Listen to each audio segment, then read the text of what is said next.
ಯಾವುದೇ ಚಿಂತೆಯಿಲ್ಲದೆ ಪ್ರಶಾಂತವಾಗಿ ನಿದ್ದೆ ಮಾಡುವುದಕ್ಕೂ ಅದೃಷ್ಟ ಇರಬೇಕು ಅಲ್ಲವೇ? ಕೆಲವರು ನಿದ್ದೆಯೂ ಬರದಿರುವಷ್ಟು ಚಿಂತೆಯಲ್ಲೇ ಮುಳುಗಿರುವರು. ಮತ್ತೆ ಕೆಲವರು ಎಷ್ಟೇ ಸಮಸ್ಯೆ ಇದ್ದರೂ ಸುಖ ನಿದ್ರೆಗೆ ಜಾರುವರು. ಇದು ಅದೃಷ್ಟವೋ ಅಥವಾ ನಿಶ್ಚಲ ಸ್ಥಿತಿಯೋ? ನೀವೇ ಹೇಳಿ. ಬಂಧನಕ್ಕೆ ಹಾಗೆ ಬಾಂಧವ್ಯಕ್ಕೆ ಬೆಲೆ ಕೊಡುವ ಮನುಷ್ಯರು ಯಾವತ್ತೂ ಇಲ್ಲವಾಗಿರುವರು. ಈಗ ಏನಿದ್ದರೂ ಹಣಕ್ಕೆ ಮಾತ್ರವೇ ಬೆಲೆ. ಕೆಲವರಿಗೆ ಚಿಕ್ಕ ಚಿಕ್ಕ ವಿಷಯಗಳಿಗೂ ಇತರರನ್ನು ಅಪಾರ್ಥ ಮಾಡಿಕೊಳ್ಳುವುದರಲ್ಲಿ ಇರುವ ಶ್ರದ್ಧೆ ಅರ್ಥ ಮಾಡಿಕೊಳ್ಳುವುದರಲ್ಲಿ ಇದ್ದರೆ ಬಾಂಧವ್ಯ ಯಾವತ್ತೂ ದೂರ ಆಗುವುದಿಲ್ಲ, ಬದಲಾಗಿ ಇನ್ನಷ್ಟು ಗಟ್ಟಿಗೊಳ್ಳುತ್ತದೆ. ಈ ಪ್ರಪಂಚದಲ್ಲಿ, ಅದು ಈ ದಿನಗಳಲ್ಲಿ ಕೊಟ್ಟ ಸಾಲವನ್ನು ಮರಳಿ ಹೇಳಿದ್ದಕ್ಕಾಗಿಯೇ ಎಷ್ಟೋ ಸಂಬಂಧಗಳು ದೂರವಾಗುತ್ತಿವೆ ಎನ್ನುವುದು ಎಷ್ಟು ವಿಚಿತ್ರವಾದರೂ ಸತ್ಯ. ಜೀವನದಲ್ಲಿ ಒಂದನ್ನು ಖಂಡಿತವಾಗಿಯೂ ನೆನಪಿಟ್ಟುಕೋ. ಬೆಂಕಿ, ಸಾಲ ಮತ್ತು ದ್ವೇಷ ಈ ಮೂರೂ ಕೂಡ ನಮಗೆ ತಾವೇ ಅಳಿಯುವುದಿಲ್ಲ, ಬದಲಾಗಿ ಬೆಳೆಯುತ್ತಿರುತ್ತವೆ. ಅದಕ್ಕೆ ಬೆಂಕಿಯನ್ನು ಆರಿಸಬೇಕು, ಸಾಲವನ್ನು ತೀರಿಸಬೇಕು, ಹಾಗೆ ದ್ವೇಷವನ್ನು ಅಳಿಸಿ ಹಾಕಬೇಕು. ಸ್ವಲ್ಪವೂ ಕೂಡ ಉಳಿದರೆ ಮತ್ತೆ ಬೆಳೆಯುತ್ತಲೇ ಇರುತ್ತವೆ ಎಂಬುದು ನೆನಪಿಟ್ಟುಕೊಳ್ಳಿ. ನಿನಗಾಗಿ ನೀನು ಬದುಕುವುದು ಎಷ್ಟು ಮುಖ್ಯವೋ, ನಿನ್ನನ್ನು ನಂಬಿದವರಿಗಾಗಿ ಜವಾಬ್ದಾರಿಯಿಂದ ಬದುಕುತ್ತಿರುವೆ ನೋಡು, ಅದು ಅಸಲಿನ ಆನಂದ ಮತ್ತು ಅಸಲಿನ ಔನ್ನತ್ಯ. ಸಮಸ್ಯೆಗಳನ್ನು ಸೃಷ್ಟಿಸಲು ಬಯಸುವವರು ಸಮಯಕ್ಕಾಗಿ ಕಾಯುವರು. ಅದೇ ಪರಿಹಾರ ಬಯಸುವವರು ಸಹನೆಯಿಂದ ಕಾಯುವರು. ಮನುಷ್ಯ ಅನ್ನುವವನು ತನ್ನ ಬಾಯಿಯನ್ನು ಎರಡು ಕಡೆ ಹದ್ದಿನಲ್ಲಿ ಇಟ್ಟುಕೊಳ್ಳಬೇಕು. ಒಂದು ತಿನ್ನುವ ಕಡೆ, ಮತ್ತೊಂದು ಮಾತನಾಡುವ ಕಡೆ. ಒಂದು ಆರೋಗ್ಯವನ್ನು ಕಾಪಾಡುತ್ತದೆ, ಮತ್ತೊಂದು ಬಾಂಧವ್ಯವನ್ನು ಉಳಿಸುತ್ತದೆ. ಎಲ್ಲ ಮುಗಿದು ಹೋಯಿತು, ಇನ್ನೇನೂ ಉಳಿದಿಲ್ಲ, ನನ್ನ ಜೀವನ ಇಷ್ಟೇ ಅಂತ ಅನಿಸಿದರೂ ನೀವು ಇರುವಲ್ಲಿಯೇ ಒಮ್ಮೆ ತಲೆ ಎತ್ತಿ ನೋಡಿ. ಪಕ್ಕಕ್ಕೆ ತಿರುಗಿದರೆ ಮತ್ತೊಂದು ದಾರಿ ಕಾಣುತ್ತದೆ. ನಿನ್ನ ಜೀವನ ಹೊಸ ತಿರುವು ಪಡೆದುಕೊಳ್ಳುತ್ತದೆ. ಯಾವುದೂ ಕೂಡ ಅಂತಿಮ ಅಲ್ಲ. ಮತ್ತೊಂದು ಆಶಯ ಮತ್ತು ಲಕ್ಷ್ಯ ಇದ್ದೇ ಇರುತ್ತದೆ. ಮನುಷ್ಯ ಆಶಯದಿಂದ ಬದುಕಬೇಕು. ಆಗ ಮಾತ್ರ ನಾವು ಅಂದುಕೊಂಡದ್ದನ್ನು ಸಾಧಿಸಬಲ್ಲೆವು. ಮನಸ್ಸಲ್ಲಿ ಒಂದು ಒಳ್ಳೆಯ ಯೋಚನೆ ಬಿತ್ತಿದರೆ ಅದು ಒಂದು ಕೆಲಸವಾಗಿ ಆರಂಭಗೊಳ್ಳುತ್ತದೆ.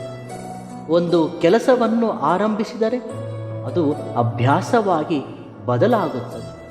ಆ ಅಭ್ಯಾಸವು ಒಂದು ವ್ಯಕ್ತಿತ್ವವಾಗಿ ರೂಪುಗೊಳ್ಳುತ್ತದೆ. ಆ ವ್ಯಕ್ತಿತ್ವವೇ ನಮ್ಮ ಹಣೆ ಬರಹವಾಗಿ ಬದಲಾಗುತ್ತದೆ. ನಮ್ಮ ಜೀವನದ ಬರಹವನ್ನು ಬರೆಯುವುದು ನಾವೇ ಎಂಬುದನ್ನು ಗುರುತಿಸಿ, ಈ ಬರಹವನ್ನು ಒಳ್ಳೆಯ ವಿಚಾರದಿಂದ ಆರಂಭಿಸಿ.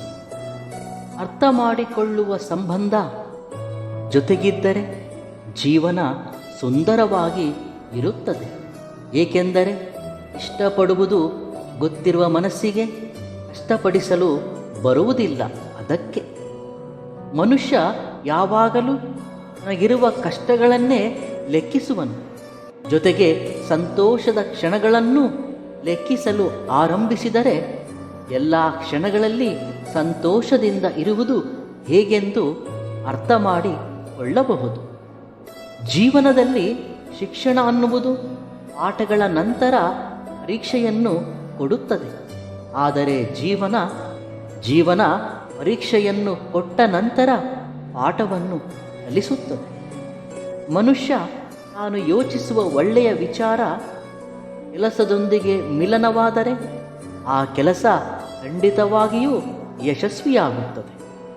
ನಾವು ಮಾಡುವ ಯಾವುದೇ ಕೆಲಸದಲ್ಲಿ ಮಗ್ನರಾದಾಗ ಯಶಸ್ಸು ಸಿಗದೇ ಇರಲು ಸಾಧ್ಯವಿಲ್ಲ.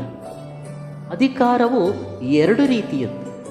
ಒಂದು ಭಯಪಡಿಸಿ ಸಂಪಾದಿಸುವುದು, ಇನ್ನೊಂದು ಪ್ರೇಮದಿಂದ ಗಳಿಸುವುದು. ಭಯಪಡಿಸುವುದಕ್ಕಿಂತ ಪ್ರೇಮದಿಂದ ಗಳಿಸುವುದು ಹೆಚ್ಚು ಶಕ್ತಿವಂತ ಆಗಿರುತ್ತದೆ.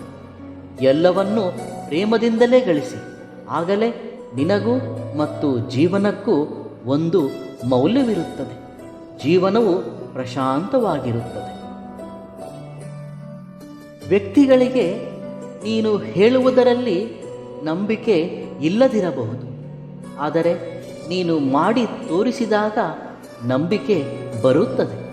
ಅದಕ್ಕೆ ಹೇಳುವುದಕ್ಕಿಂತ ಮಾಡುವುದನ್ನು ಅಭ್ಯಾಸ ಮಾಡು. ಅರ್ಧ ಜ್ಞಾನ ಅಭಿಮನ್ಯುವಿನಂಥ ವೀರನನ್ನೇ ನಾಶ ಮಾಡಿತು. ಹಾಗೆ ಯಾವುದೇ ವಿಷಯವನ್ನು ಪೂರ್ತಿಯಾಗಿ ತಿಳಿದುಕೊಂಡೇ ಹೆಜ್ಜೆ ಹಾಕಬೇಕು. ಜೀವನದಲ್ಲಿ ಕೆಲವೊಂದನ್ನು ಕಳೆದುಕೊಳ್ಳುವುದು ಬಹಳ ಸುಲಭ, ಆದರೆ ಮತ್ತೆ ಮರಳಿ ಪಡೆಯುವುದು ಸ್ವಲ್ಪ ಕಷ್ಟವೇ ಸರಿ. ಕತ್ತಲಾಗುತ್ತದೆ ಎಂದು ಸೂರ್ಯ, ಬೆಳಗಾಗುತ್ತದೆ ಎಂದು ಚಂದ್ರ ಭಯಪಟ್ಟರೆ ಈ ಲೋಕಕ್ಕೆ ಹಗಲು ಇರುಳುಗಳೇ ಇರುವುದಿಲ್ಲ. ಹಾಗೆ ಅಪಜಯಕ್ಕೆ ಭಯಪಟ್ಟರೆ ಜಯವನ್ನು ಪಡೆಯಲು ಆಗುವುದಿಲ್ಲ. ನಿಮ್ಮನ್ನು ಯಾರಾದರೂ ಕೀಳಾಗಿ ನೋಡಿದಾಗ ಮೌನವಾಗಿ ಇರುವುದನ್ನು ಕಲಿಯಿರಿ. ಹಾಗೆ ನಿಮ್ಮನ್ನು ನಿಂದಿಸಿದಾಗ ಕೋಪವನ್ನು ನಿಗ್ರಹಿಸಿ ಮತ್ತು ಹೊಗಳಿದಾಗ ಗರ್ವ ಪಡಬೇಡಿ. ಇದುವೇ ನಿಜವಾದ ಆಂತರಿಕ ಶಕ್ತಿ. ಸುಮ್ಮನಿರುವುದು ಹೇಡಿತನವಲ್ಲ, ನಿಜವಾದ ಆತ್ಮಶಕ್ತಿ. ಧೈರ್ಯವೆಂದರೆ ಕೆಲವೊಂದು ವಿಷಯಗಳಿಗೆ ಹಾಗೆ ಕೆಲವು ವ್ಯಕ್ತಿಗಳಿಗೆ ಪ್ರತಿಕ್ರಿಯಿಸದೇ ಇರುವುದು. ದೂರ ಇರುವವರನ್ನು ಹತ್ತಿರ ಮಾಡುವ ಶಕ್ತಿ ಮತ್ತು ಹತ್ತಿರ ಇರುವವರನ್ನು ದೂರ ಮಾಡುವ ಶಕ್ತಿ ಒಂದು ಬಾಯಿ ಮಾತಿಗೆ ಇರುತ್ತದೆ. ಮಾತು ಕತ್ತಿಗಿಂತಲೂ ಚೂಪಾಗಿರುವುದು, ಹಾಗೆ ಅಮೃತಕ್ಕಿಂತಲೂ ಮಧುರವಾಗಿರುವುದು. ಇತರರೊಂದಿಗೆ ಮಾತನಾಡುವ ಮಾತು ಬಹಳ ಪ್ರಮುಖವಾದುದು. ದುಡುಕಿ ಏನನ್ನಾದರೂ ಮಾತನಾಡುವುದನ್ನು ನಿಲ್ಲಿಸಬೇಕು.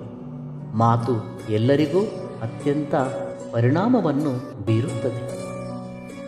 ಧೈರ್ಯದಿಂದ ಇರಿ, ಶಾಂತಿಯಿಂದ ಇರಿ, ಸಮಾಧಾನದಿಂದ ಇರಿ. ಖಂಡಿತವಾಗಿಯೂ ಎಲ್ಲವೂ ಒಳ್ಳೆಯದೇ ಆಗುತ್ತದೆ. ಇವೆಲ್ಲವುಗಳಲ್ಲಿ ನಿಮಗಿಷ್ಟವಾದ ಸೂಕ್ತಿಯನ್ನು ಕಾಮೆಂಟ್ ಮುಖಾಂತರ ತಿಳಿಸಿ. ವಿಡಿಯೋ ಇಷ್ಟವಾದಲ್ಲಿ ಸಬ್ಸ್ಕ್ರೈಬ್ ಮಾಡಿ ಮತ್ತು ಲೈಕ್ ಮಾಡಿ. ಧನ್ಯವಾದಗಳು.